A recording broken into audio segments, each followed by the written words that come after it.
সুন্দর যোগা করে উঠলাম, যোগা সেশন কমপ্লিট।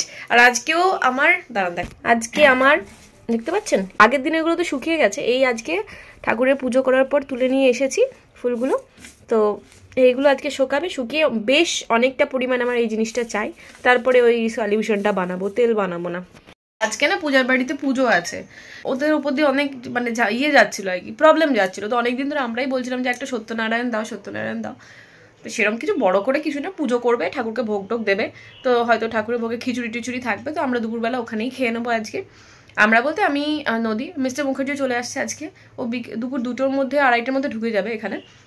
তো ও খেয়ে নেবে ওখানে, এই হচ্ছে ব্যাপার। আজকে নদীতে ডান্স ক্লাসও আছে, আজকে 6টার সময় যাব। তো এখন আমি স্নান পুজো তো আমার হয়ে গেছে, সুস্মিতার হলে ওকে নিয়ে আমি বেরোবো। তো এখন আমি রেডি হচ্ছি, একটু ওর মধ্যে তো ভদ্রস্থ হয়ে যেতে হবে, এরকম ভাবে তো যেতে পারি না, একটু ভদ্রস্থ হয়ে রেডি হয়ে যাচ্ছি। আজকে ব্লগটা শুরু করছে একটা ইনফরমেশন বা ইনফরমেটিভ একটা টপিক দিয়ে। সেটা হচ্ছে আমাকে অনেকে ইনস্টাগ্রামে আপনারা মেসেজ করেন যে তোমাদের এখানে সোসাইটিতে কোনো বাড়ি আছে কিনা, বা নতুন প্লট কেনা যাবে কিনা। দেখুন, প্লট তো কেনা আশা করি যাবে না এই ফেজটাতে, যদি পার্ট 2 হবে যখন তখন কিনতে পারবেন। বাট এই ফেজে না সমস্ত বাড়ি কমপ্লিট হয়ে গেছে। বাট হ্যাঁ, রিসেলিং এর জন্য প্রচুর বাড়ি আছে। এরকম অনেক বাড়ি আছে যেখানে মানে জাস্ট ওনারা কিনে লক করে দিয়ে চলে গেছেন, তা কেউ থাকেও নি, মানে রিসেন্ট বাড়ি যেমন খুব সুন্দর বাড়ি সেরকমই রয়েছে। মানে আমার ব্লগ যখন দেখেন, রুকসানাকে চিনবেন, রুকসানা যে হোমস্টে, ও থাকে তো আলাদা বাড়িতে, বাট ওটা হোমস্টে এখানে নিয়েছিল। ও হোমস্টেটাও মানে সেল করবে ভাবছে আর কি। তো সেই জন্য আমাকে বললো যে তোর যদি কেউ জানাশোনা থাকে তাকে একটু বলতে পারিস। আমি আজকে প্রথমটাই শুরু করছি ওর বাড়ি দিয়ে, মানে হোমস্টেতে কি কি আছে, কটা রুম আছে, কতটা জায়গার উপরে বাড়িটা, ইচ অ্যান্ড এভরি ইনফরমেশন দেবো। আর এর উপর একটা শর্টসও বানাবো, তাহলে লোকের কাছে বেশি লোকের কাছে পৌঁছাতে সুবিধা হবে। তারপরে আমি যাবো হচ্ছে পূজার বাড়িতে, যাবো পূজার বাড়িতে সত্যনারায়ণ পুজোতে। তো আমি এই সালভারটা পরে নিয়েছি আর ওনা নিয়ে চলে যাবো। তারপর নদী আসবে যখন, ওকে স্নান টান করে আবার নিয়ে যাবো। ওকে, এটাই হচ্ছে ব্যাপার।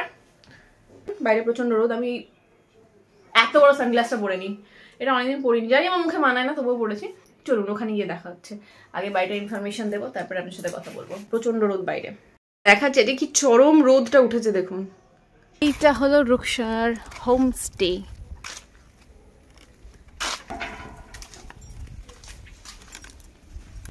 এটা সামনে গার্ডেন স্পেস, তো গার্ডেন স্পেসটা পুরোটাই টাইলস দিয়ে বাঁধানো, দেখতেই পাচ্ছেন, পুরো পেছন পর্যন্ত একদম। সামনে পুরো মানে পুরোটাই বাঁধানো, এই যে কিন্তু একদম উঁচু করে সুন্দর সিটিং এরিয়া করা আছে। আর সাইডে সাইডে গাছ তো আছেই, এখানে যেমন এটা কি আমলকি না তেঁতুল গাছ বোধহয়, এখানে তেঁতুল গাছ, এইখানে একটা বড় আমলকি গাছ আছে যেখানে 2-3বার আমলকি ধরেওছে।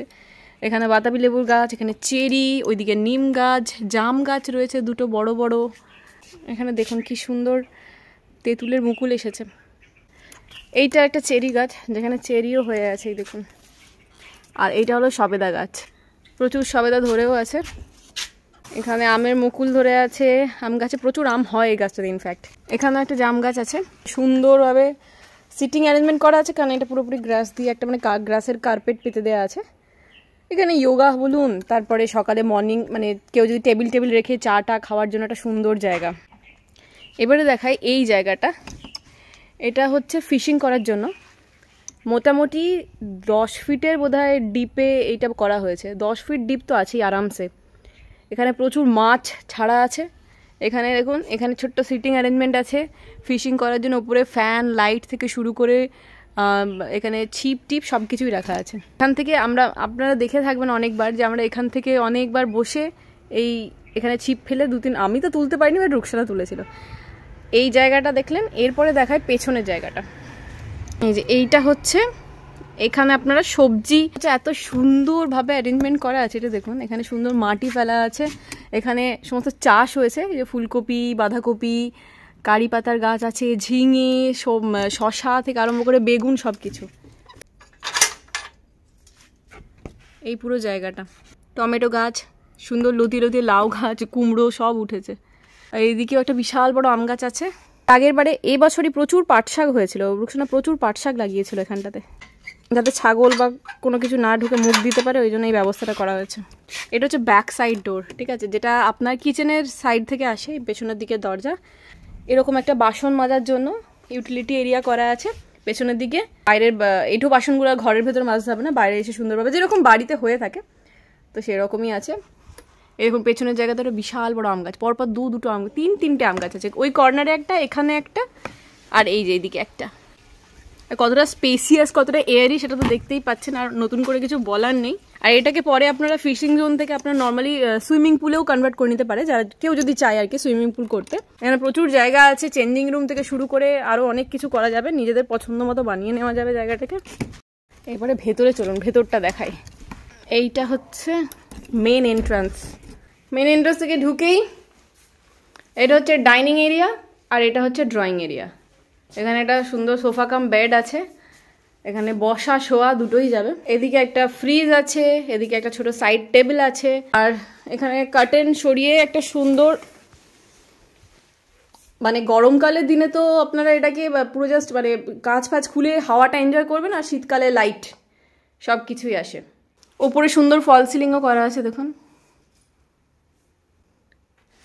সুন্দর ফল সিলিং করা আছে। আর ডাইনিং এরিয়াতে ডাইনিং টেবিলটা আপনারা আপনাদের মতো জায়গায় রাখতে পারেন, মানে এরকমও নয় যে এখানে এটাই রাখতে হবে ওখানে ওটাই রাখতে হবে। বাড়িটা কেনার পর যে যেখানে খুশি যেরকমভাবে অ্যারেঞ্জমেন্ট হয়, আমাদের এখানে প্রত্যেকটা বাংলায় আলাদা আলাদা অ্যারেঞ্জমেন্ট করা আছে। আপনারা এখানে টিভি রেখে, টিভি এরিয়া যদি করতে চান এখানে, তো টিভি রেখে এই সাইডেও সোফা রাখতে পারেন, সেটা যারা কিনবে তারা পছন্দ মতো বুঝবে। আর এই সাইডে দেখুন এটা একটা ওয়াশরুম আছে, নিচে একটা ওয়াশরুম, উপরে দুটো ওয়াশরুম আছে। আর এই হলো ফার্স্ট রুমটা, এটা গেস্ট রুমই ধরা হয় বেশিরভাগ। এখানে সুন্দর একটা খাট, তার সাথে কাবোর্ডও আছে। আর এই রুমটাও ভীষণ এয়ারি, এসি আছে, প্রত্যেকটা রুমেই এসি আছে। আপনাদেরকে দেখায় কতটা লাইট আসে প্রত্যেকটা ঘরে, যেহেতু এটা ইস্ট ফেসিং না, খুব সুন্দর। মানে ওই পর্দাটা না সরিয়ে দেখতে পাচ্ছেন কতটা লাইট, পুরো একদম চাইতে এটা পজিটিভ ভাইব কাজ করে। আচ্ছা, এখান থেকে বেরিয়ে আপনার এইদিকে পড়ছে ওয়াশরুম। এইটা হলো ওয়াশরুমটা। এখানে আছে হাফ মডিউলার কিচেন। এই যে কিচেনটাও বেশ বড়, আপনারা আমার ব্লগে তো দেখেছেন আমার কিচেন জাস্ট একটা হাফ স্পেসে আছে, বাট এই কিচেনটা দেখুন বেশ বড়। এখানে ফ্রিজ আছে কিচেনে, ওয়াটার ফিল্টার আছে। এখন রান্নাঘরে অনেকে দেখবেন খুব ঘুপচি, লাইট ঢোকে না বা এরকম। আমাদের এইখানকার বাড়িগুলোর একটাই সুবিধা, চারিদিকে প্রচুর মানে আলো বাতাস খেলে প্রত্যেকটা ঘরে, শুধুমাত্র ঘরে প্রত্যেকটা কর্নারে খেলে। এটা হচ্ছে ওভারঅল রান্নাঘরটা।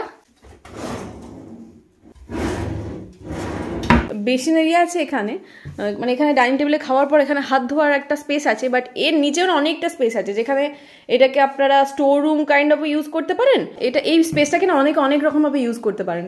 এখানে অনেকে কাবোর্ড বানিয়ে সুন্দর অ্যারেঞ্জমেন্ট রাখতে পারেন, মানে store room kind of use করতে পারেন। এখানে সাইকেল থাকলে, বাইক থাকলে সেটাকে ঢুকিয়ে দিতে পারেন। এই যে সাইডে আপনার দেখালাম না, এই যে ব্যাকডোরটা। এরপরে ওপরে যায়, সিঁড়ি দিয়ে ওপরে উঠে যাবেন, আর সিঁড়িটাও বেশ চওড়া। এখানে একটা সুন্দর জানলা আছে।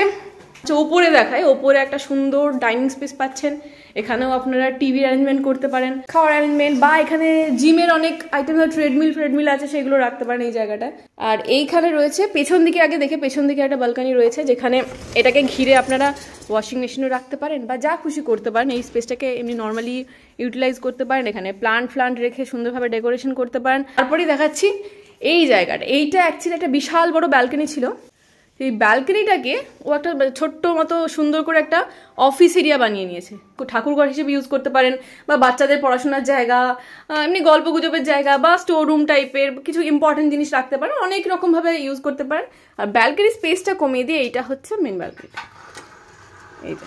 এটা হচ্ছে ব্যালকনি, এরকমভাবে সুন্দর একটা ভিউ এনজয় করতে পারবেন, দেখতেই পাচ্ছেন। আর কিছু বলার নেই। মাস্টার বেডরুম, এইটা হলো মাস্টার বেডরুম, যেখানে একটা বড় খাট, এসি, এখানে কাবোর্ড, একটা ড্রেসিং টেবিল আছে। এর পাশে দেখায় একটা অ্যাটাচ ওয়াশরুম। এখানে আপনারা বাথটাব পেয়ে যাচ্ছেন। প্রত্যেকটা ওয়াশরুমে কিন্তু গিজার লাগানো আছে, প্রত্যেকটা ওয়াশরুমে গিজার লাগানো আছে, আর প্রত্যেকটা রুমে কিন্তু এসি আছে। বেশ স্পেসিয়াস দেখতে পাচ্ছেন। এখানে আপনারা নিজেদের মতো যদি এই ওয়াল ওয়ার্ড্রপ হয় সেটিং করা সাজানো, তো নিজেদের মতো করতে পারেন। আর প্রত্যেকটা ঘরে তো আমি দেখিয়েছি আগে, এই যে ফল সিলিং করা আছে সুন্দরভাবে। এখানেও একটা বেশ বড় জানলা। এইখান থেকে বলে দিই, আগে যে ব্যালকনিটা দেখালাম না, এটা থেকে আপনি রুম থেকেও ডাইরেক্ট যেতে পারবেন। রুমের দরজা খুলেই ব্যালকনি পেয়ে যাবেন, এখান থেকেও আসতে পারেন, ওখান থেকেও আসতে পারেন। আচ্ছা, ওপরে একটা স্পেস আছে, ঠিক আছে। ওপরে স্পেসে আপনার মানে হয় আর কি, আপনারা বুঝতে পারছেন বাথরুমের ওপরে যে স্টোরেজ স্পেস থাকে, ওর মধ্যে অনেক জিনিসপত্র, কার্টুন আপনারা নিজেদের মতো রাখতে পারবেন। এরপরে দেখায় থার্ড বেডরুম। অ্যাটাচ ওয়াশরুম আছে এই সাইডে, অ্যাটাচ ওয়াশরুম আছে এক্স্যাক্ট ওই রকমই, সুন্দরভাবে একটা খাট আছে, কাবোর্ড আছে, একটা ড্রেসিং টেবিল আছে, এসি আছে, ফল সিলিং করা আছে, আর বেশ এয়ারি আর এখানে খাটের নিচে কিন্তু প্রত্যেকটা খাটই হচ্ছে বক্স খাট, মানে নিচে প্রচুর স্টোরেজ পেয়ে যাবেন। দেখুন রুমটা কতটা এয়ারি, আর গরমকালে যে এখান দিয়ে কত হাওয়া আসে সেটা আমরাই জানি, কারণ আমরা এখানে বসেছি থেকেছি তাই বলছি। প্রচুর হাওয়া আসে, জানলাগুলো খুলে দিলে এই স্পেস হলো। এবার হচ্ছে ওপরে যাই, সিঁড়ি দিয়ে ছাদ আছে, বাট এখানে কিন্তু বাংলো প্যাটার্ন বাড়ি, আমাদের ছাদটা খুব একটা বেশি বড় হয় না, খুব ছোট হয়। এবার অনেকে নিজেদের মতো যখন তৈরি করে নতুন তখন করে নেয়, আপনারা ওটা পরে ভেঙে করে নিতে পারেন। তো এই হচ্ছে ছাদ ছিল, বাট এখন এটা চেঞ্জ করা হয়ে গেছে। এই দেখুন এরকম একটা রুমে এই ছাদটাকে পুরোপুরি ঘিরে এরকম একটা রুম করে নেওয়া আছে, যেখানে এখন তো পার্লার আছে, সেটিং ফিটিং আছে, পার্লারের সমস্ত জিনিসপত্র আছে, রুকসানার যে পার্লারটা, বাট এটাকে আপনারা আপনাদের কাজের মতো আপনাদের দরকারের মতো ইউজ করবেন। বাট বেশ বড় জায়গা, এটাকে কোনো মানে কেউ এলে আরামসে থাকতে পারবে। এখানে বড় বেডও ধরে যাবে, ওয়ার্ড্রপ ধরে যাবে, সব কিছু ধরে যাবে। বা যদি আপনারা এটা বিজনেস পারপাসে ইউজ করতে চান সেটাও পারবেন। এই যে পুরো বাড়িটা এখন তো পুরো ফাঁকাই আছে, বাট এখানে একটা রেন্ট আছে, মানে একজন রেন্টে থাকেন, তো পার মান্থ প্রায় 30,000-এর মতো রেন্ট পাওয়া যায়। যদি আপনারা এই বাড়িটা নিতে চান তাহলে ওই রেন্ট শুদ্ধও রাখতে পারেন, আদারওয়াইজ রেন্ট ক্যান্সেলও করতে পারেন, আপনাদের নিজেদের প্রপার্টি হিসেবে রাখতে পারেন। আর একটা কথা বলে দিই, এটা যদি আপনারা কোনো বিজনেস পারপাসে কিনতে চান, মানে ধরুন জাস্ট ইনভেস্টমেন্ট পারপাসে কিনছেন, তাহলে বলে দিই এই যে হোমস্টেটা, এটা না ওয়েস্ট বেঙ্গল যে গভর্নমেন্ট আছে, তো ওদের কাছে না রেজিস্টার্ড অ্যাজ আ হোমস্টে। তো আপনারা এটাকে পরে বিজনেস পারপাসেও রান করতে পারেন, বা যদি আপনারা নিজেদের প্রপার্টি হিসেবে রেখে দিতে চান সেটা আপনাদের উপর। বাট ওভারঅল প্রপার্টিটা বেশ হিউজ, আর মনে হয় আপনি যদি কেনেন লাভ বই লোকসান হবে না। দুর্দান্ত একটা প্রপার্টি, মানে আমার যদি টাকা থাকতো আমি কিনে নিতাম, আমি আর কাউকে বলতাম না। প্রচুর স্পেসিয়াস, ইভেন এক একটা রুম বিশাল বড়, প্রচুর বড় লন, পেছনের জায়গা প্রচুর, মানে এত অপশনস খোলা চারিদিকে, মানে রেডি টু মুভ আর কি। অ্যাকচুয়ালি খাট বলুন, কাবোর্ড বলুন, এসি বলুন, গিজার বলুন, সব কিছু রেডি আছে। তো আমি স্ক্রিনে কন্ট্যাক্ট নাম্বার দিয়ে দেবো, আপনারা ওকে কন্ট্যাক্ট করে নেবেন। নেগোশিয়েবল প্রাইস ডেফিনেটলি, তবু আপনাদের মধ্যে নিজেদের মধ্যে কথা বলে ডিসাইড করতে পারেন। আর প্রপার্টির ব্যাপারে যদি কিছু খোঁজ খবর তো আপনাদের থাকবেই, তো যে নাম্বারটা স্ক্রিনে দিলাম ওই নাম্বারে কন্ট্যাক্ট করে নিতে পারেন।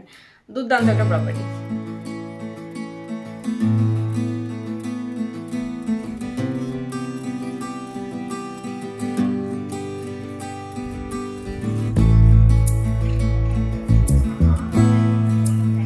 আচ্ছা, আমি রুকসানার বাড়ি ওখান থেকে ভাবলাম যে পূজার কাছে যাব। এটা কী রে মাথা। তারপরে সুলতাদি ফোন করলো, সুলতাদির বৌদি এসেছিলেন, ওনার মেয়ে মানে সুলতাদির ভাইজির বিয়ে আর কি, তো সেই জন্য নেমন্তন্ন করতে। তো আমি গেছিলাম বাড়িতে, কার্ড দিয়ে ওনারা কিছুক্ষণ বসে এলেন, তারপরে ওদের তাড়াহুড়ো আছে, মেয়েটাকে আইবুড়ো ভাত দেবে আজকে, তো সেই জন্য ওনারা বেরিয়ে গেলেন। তারপরে আমি এখন যাচ্ছি পূজার বাড়ি। এখন ঠাকুরমশাইরা জোগাড় করবেন, এখানে সুস্মিতা, ওখানে সুচিস্মিতা, ওখানে কুসুমিতা, ওখানে সঞ্চাস্মিতা, ওখানে নয়নিতা, সবাই আছে। তুমি পেট নিয়ে ঘুরে বেড়াচ্ছ কেন? স্নান করতে যাওনি? হ্যাঁ তাড়াতাড়ি যাও, ভালো করে ফ্রেশ হয়ে চুলগুলো খুলে খুলে আসবে। কেন? দিদি 6:30, আমি 7টা। সকালে উঠে টিফিন বানালাম, চাউমিন নিয়ে যাবে, চাউমিন করে দিলাম, আবার উঠে রান্না করলাম, আবার এখন আমি একবার 2014 না 13 নাগাদ তখন সন্তোষপুর জোড়া রয়েছিলাম, তখন একবার বেড়ে বেশ ভালো রকম হয়েছিল। কি আজকে ভূমিকম্প তোমার ভুড়ি নেচে গেছে নাকি? না, আমি ফোন ঘাটছিলাম বসে, মানে রান্নাটা হাফ রেডি করে গেছি, চাটনিটা করে আলু ফালু সেদ্ধ করে, যে এবার পরে এসে করবো, আবার স্নান করেছি। এবারে কি করেছি, ফোনটা নিয়ে ঘাটছি, দেখি হঠাৎ ফোন খাচ্ছি, আমি হাত খাচ্ছি, কিছু খাইনি সকাল থেকে উপোস। ওমা তারপরে দেখছি পাটা দুলছে বেডের মধ্যে, তাতে পেটটা হলো। তার কিছুক্ষণ পরে আমি যখন বুঝতে পারি, আমি সঙ্গে সঙ্গে অপরাধ দেখি পাখাটা এরকম। আমার বোনও সেম কথা বলছে, পিউ ফোন করে এক কথাই বলছে ভূমিকম্প। আমি ও যখন অন টাইমে ফোন করেছি আমি জানছি ভূমিকম্পের খবর দিতেই ফোন করেছি। আমি কোথায় বলছি আমি বেঁচে আছি বল। স্নান করবো, বেরো, আমি কিছুতেই বেরোয় না, যেই দেখেছে ভূমিকম্প মৌদি তাড়াতাড়ি করে বেরিয়ে কি মাটি দেখেছো? তাহলে ডান্স দেখবে কোকা কোলা দেখা ওই গানটা দেখা, তুই চিকনি গালো पे इसका बल की फसल उगाना, अरे रे अरे ए चल बेटा शुरू हो जा गुरु बगल उठा के तेरा डियो लगाना, किसी बगल वाली को मर्दानी खुशबू सुंघाना। বলছিলাম যে নদীকে আনবে না? নদী আজ স্কুলে আছে তো কি করে আনবো বল?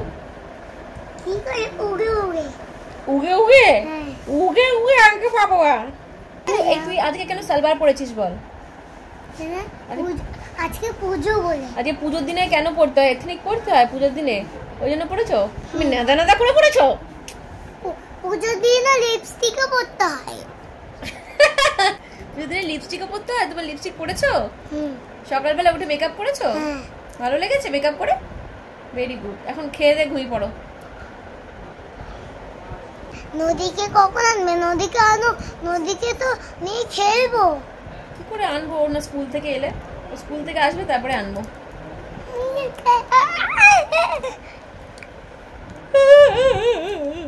কি করে একাই একাই করতে পারিস? আমিও করতে পারি।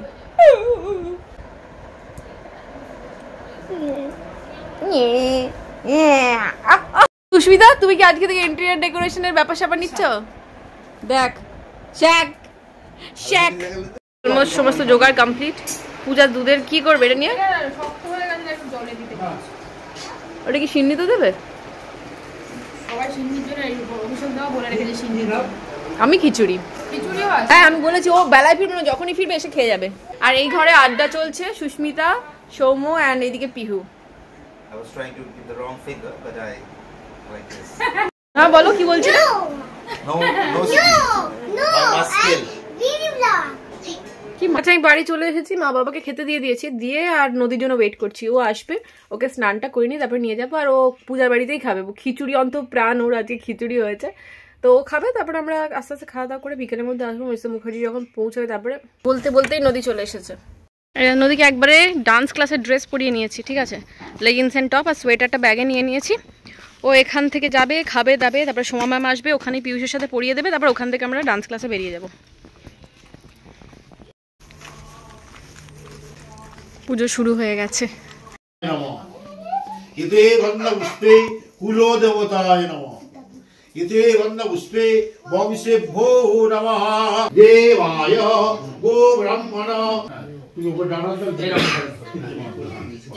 শ্রী মাতন্ত পূর্ণাত ও। হাসছিস কেন পিউ? হাসছিস কেন? হ্যাঁ, দুটো উঁকি মারছে, উঁকি মেরে মেরে দেখছে, নমস্তে বলছে। নদী এসে পাঁপড় খেতে শুরু করে দিয়েছে, এদিকে নদী আর এদিকে পিহু। ভালো লাগছে? নদী ভালো? আস্তে আস্তে। এদিকে সৌমেন চলে এসছে, ওদের সবাইকে এখন খেতে দিয়ে দেবো। এই যে এখানে আমার খিচুড়ি আছে। আমাদের খিচুড়ি পরিবেশন চলছে, এই যে গরম গরম খিচুড়ি, আলুর দম, চাটনি সব আছে, বেগুন ভাজা, পাপড় ভাজা। এটা দেখিয়ে দিই খিচুড়িটা কেমন। লাজবাব খিচুড়ি। পরে স্লিং হচ্ছে ভাই আর বোনে। ওরে লেগে যাবে রে, ওমা মাথায় লেগে। এই বোনটাও দেখ, এই সুমানি, এটার সাথে কোনো ইয়ে নেই ওর। রেসলার আবার যাচ্ছে ওর, এই পড়ে যাবে। নমো নারায়ণ পুষ্টি ভব বরদা ভব শান্তি ভব। ব্রহ্মণ্যং দেবায় গো ব্রাহ্মণ হিতায় আকাশমূর্তৈস্য ওং সদ্যজাতাইস্য ওং তৎপুরুষাইস্য ওং বামদেবাইস্য অভরাইস্য ওং নন্দিনেস্য ওং ভিঙ্গিনেস্য। কটা বাজছে? 6টা বাজতে গেল। পুজো দিয়ে এন্ড হলো। এখন দিদি হয়ে চা দিচ্ছে। চা খাবে? তোমরা চা খাবে না? না, আমরা এখন খাবো না, পরে। এখন খেয়ে নাও, চা খেয়ে শরীরে জোর বাড়বে বলছে না, দুই জোরটা বাড়ে। হ্যাঁ, ঠিক আছে। তাড়াতাড়ি খেয়ে নাও চা। গুরুমশাই বলছে না, চা খেলে জোর বাড়ে। এসব বাচ্চা বাড়ি চলে এসছে পড়াশোনা করে। ঢুকে যা, সব করে ঢুকে যা। টোটো আসবে না আজকে, দেরি হয়ে গেছে, দেখছিস অন্ধকার হয়ে গেছে, চলে যা। রাস্তাটা কিরকম ফাঁকা ফাঁকা লাগছে না চারিদিক? পড়ানো মাথায় একটু টুপিটা দিয়ে দাও, বাইরে ঠান্ডা ঠান্ডা হাওয়া দিচ্ছে, এই টুপিটা দে। চল, হয়ে গেছে বাচ্চাদের ক্লাস, আমরা বেরিয়ে পড়লাম। ভেতরে চলে যা, ভেতরে যা।